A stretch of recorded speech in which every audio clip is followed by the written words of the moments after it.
ಅಜರ್ ಜೈಷ್ ಎ ಮೊಹಮ್ಮದ್ನ ಟೆರರಿಸ್ಟ್, ಜೈಷ್ ಎ ಮೊಹಮ್ಮದ್ನ founder terrorist.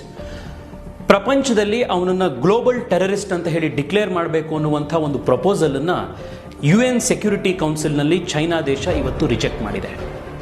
UN security ಕೌನ್ಸಿಲ್ನಲ್ಲಿ 5 ಪ್ರಮುಖ ರಾಷ್ಟ್ರಗಳಿವೆ: United States, United Kingdom, Russia, China ಮತ್ತು ಫ್ರಾನ್ಸ್.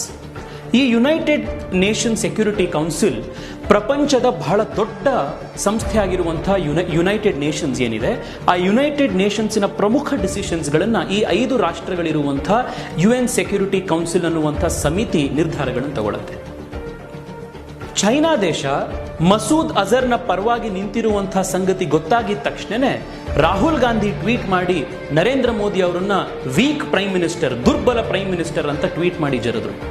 ಆದರೆ ನಾವಿವತ್ತು ಕೇಳಬೇಕಾಗಿರುವಂತಹ ಪ್ರಶ್ನೆ, ಚೈನಾ ದೇಶ ಇವತ್ತು UN ಸೆಕ್ಯೂರಿಟಿ ಕೌನ್ಸಿಲ್ನಲ್ಲಿ ಕೂತ್ಕೊಳ್ಳಿಕ್ಕೆ ಅದಕ್ಕೆ ಅವಕಾಶ ಕೊಟ್ಟಿದ್ಯಾರು? ಚೈನಾ ದೇಶ 1953ನೇ ಇಸ್ವಿಯಲ್ಲಿ ಭಾರತಕ್ಕೆ ಬಂದಂತಹ ಅವಕಾಶವನ್ನು ಬಿಟ್ಟು ಚೈನಾ ದೇಶಕ್ಕೆ UN ಸೆಕ್ಯೂರಿಟಿ ಕೌನ್ಸಿಲ್ನ ಮೆಂಬರ್ಶಿಪ್ ಅನ್ನು ಗಿಫ್ಟ್ ಮಾಡಿದಂತಹ ಮಹಾನುಭಾವ ಯಾರು? ಈ ಪ್ರಶ್ನೆಯನ್ನ ದೇಶದ ಜನಕ್ಕೆ ತಿಳಿಸಬೇಕಾಗಿದೆ. ಬಂಧುಗಳೇ, 1953ನೇ ಇಸ್ವಿಯಲ್ಲಿ ಅಮೆರಿಕ ಭಾರತ ಜೊತೆಗೆ ಮಾತನಾಡಿ ಯುನೈಟೆಡ್ ನೇಷನ್ಸ್ನ ಸೆಕ್ಯೂರಿಟಿ ಕೌನ್ಸಿಲ್ನ 5 ರಾಷ್ಟ್ರಗಳ ಪೈಕಿ ನೀವು ಒಬ್ರು ಪರ್ಮನೆಂಟ್ ಮೆಂಬರ್ ಆಗಬೇಕು ಅಂತ ಹೇಳಿ ಭಾರತಕ್ಕೆ ಇನ್ವಿಟೇಷನ್ ಕೊಟ್ಟಿತ್ತು. ಆಗಿನ ಭಾರತದ ಪ್ರಧಾನಿ ಚಾಚಾ ನೆಹರು ಅವರು, ಇಲ್ಲ, ನಮಗೆ ಇದು ಅವಶ್ಯಕತೆ ಇಲ್ಲ, ಬದಲಾಗಿ ನೀವು ಚೈನಾ ದೇಶಕ್ಕೆ ನೀವು ಈ ಒಂದು ಅವಕಾಶವನ್ನ, ಗೌರವವನ್ನು ಕೊಡಿ. ಯಾಕೆ ಅಂತಂದ್ರೆ ಚೈನಾ ದೇಶ ನಮ್ಮ ಜೊತೆಗೆ ಸ್ನೇಹಿತರು, ಅವರು ನಮ್ಗಿಂತ ದೊಡ್ಡ ರಾಷ್ಟ್ರ, ನಮ್ಗಿಂತ ಬಲಶಾಲಿ ರಾಷ್ಟ್ರ, ನಮ್ಮ ಜೊತೆಗೆ ಅವ್ರು ಹೇಗೂ ಚೆನ್ನಾಗಿರ್ತಾರೆ, ಆದ್ರಿಂದ ನೀವು ಅವರಿಗೆ ಅವಕಾಶ ಮಾಡಿಕೊಡಿ, ಭಾರತಕ್ಕೆ ಅವಕಾಶ ಸಿಗದಲೇ ಇದ್ರೂ ಪರವಾಗಿಲ್ಲ ಅಂತ ಹೇಳಿ ಭಾರತಕ್ಕೆ ಕದ ತಟ್ಟಿ ಬಂದಿದ್ದಂತಹ ಅವಕಾಶವನ್ನ ಚೈನಾ ದೇಶಕ್ಕೆ ಗಿಫ್ಟ್ ಆಗಿ ಮಾಡಿಕೊಟ್ರು. 1955ನೇ ಇಸ್ವಿಯಲ್ಲಿ ಭಾರತದ ಮುಖ್ಯಮಂತ್ರಿಗಳಿಗೆ ಸ್ವತಃ ಜವಾಹರ್ಲಾಲ್ ನೆಹರು ಅವರು ಈ ಒಂದು ಸ್ಟ್ಯಾಂಡ್ ಅನ್ನು ಎಕ್ಸ್ಪ್ಲೈನ್ ಮಾಡಿ ಹೀಗೆ ಲೆಟರ್ ಬರೀತಾರೆ: Informally, suggestions have been made by the United States that China should be taken into the United Nations but not in the Security Council, and that India should take her place in the Security Council. We cannot, of course, accept this, as it means falling out with China, and it would be very unfair for a great country like China to be not in the Security Council. We have therefore made it clear to those who suggested this that we cannot agree to this suggestion. We have even gone a little further and said that India is not anxious to enter the Security Council at this stage, even though as a great country she ought to be there. The first step to be taken is for China to take her rightful place, and then the question of India might be considered separately. ಬಂಧುಗಳೇ, ನೆಹರು ಗಾಂಧಿ ಕುಟುಂಬ ಈ ದೇಶಕ್ಕೆ ಮಾಡಿರುವಂತಹ ಹಾನಿಯನ್ನ ಇಂದೂ ಕೂಡ ನಾವೆಲ್ಲರೂ ಅನುಭವಿಸ್ತಾ ಇದ್ದೀವಿ. 60 ವರ್ಷಗಳ ಹಿಂದೆ ರಾಹುಲ್ ಗಾಂಧಿಯವರ ಮುತ್ತಜ್ಜ ಜವಾಹರ್ಲಾಲ್ ನೆಹರು ತಗೊಂಡಂತಹ ನಿರ್ಧಾರದ ಪರಿಣಾಮವಾಗಿ ಇವತ್ತು ಭಾರತ ಮಸೂದ್ ಅಜರ್ನ ಗ್ಲೋಬಲ್ ಟೆರರಿಸ್ಟ್ ಆಗಿ ಡಿಕ್ಲೇರ್ ಮಾಡೋದರಲ್ಲಿ ವೈಫಲ್ಯ ಕಂಡಿದೆ. ಆದರೆ ಚಿಂತೆ ಮಾಡುವಂಥದ್ದು ಅವಶ್ಯಕತೆ ಇಲ್ಲ. ಭಾರತ ಇವತ್ತು ಸದೃಢವಾಗಿರುವಂತಹ ಕೈಗಳಲ್ಲಿದೆ. ನರೇಂದ್ರ ಮೋದಿಯ ನೇತೃತ್ವದಲ್ಲಿ ಭಾರತ ನಡೀತಾ ಇದೆ.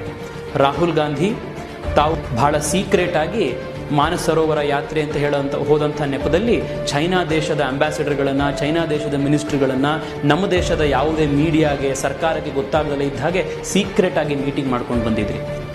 ಅಲ್ಲಿ ಏನು ಮಾತನಾಡಿದ್ರು, ಏನು ಚರ್ಚೆ ಆಯಿತು, ಯಾರಿಗೂ ಕೂಡ ಗೊತ್ತಿಲ್ಲ.